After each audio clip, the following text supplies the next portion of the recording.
The 1970s. A time of great music, fantastic stories, and the original hot hatch. But to me, the 70s mark the start of a revolution in electronics.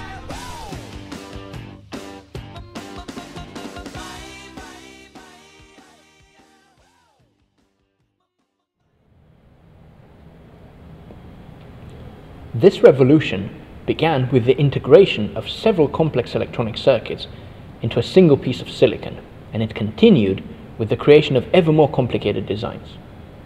The pace of development over the past 40 years has been staggering.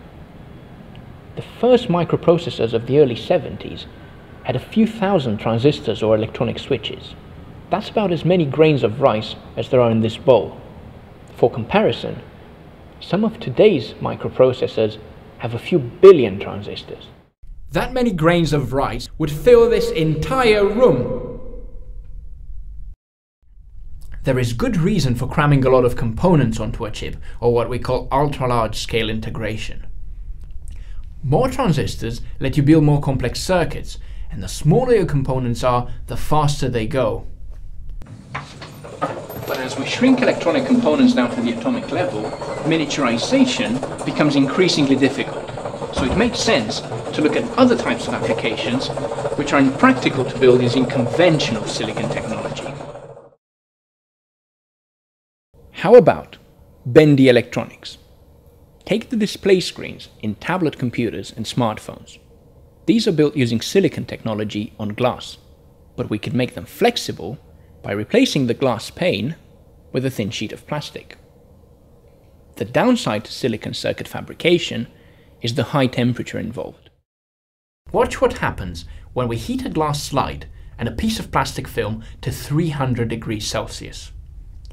Glass copes well, but plastic deforms and eventually melts. So if we are to make plastic electronics, we'll have to replace silicon with materials that can be processed at a lower temperature. There are many candidates among the more exotic materials: small molecules, nanowires, and carbon nanotubes. These are semiconductors because, just like silicon, they can change from being electrically conductive to being insulators. But the big deal about these materials is that they can be made into inks, and we can use these inks to print flexible electronics the way we print newspapers and magazines, very quickly and very cheaply. As yet, we're only able to create simple circuits with clumsy, large components. But plastics and exotic semiconductors promise a completely new way of building electronics. This is the beginning of another revolution. Over the past 40 years, silicon chips have shaped society beyond recognition. If we can apply miniaturization for these new technologies just as we've done in the past, the world of 2050 will outshine our wildest dreams.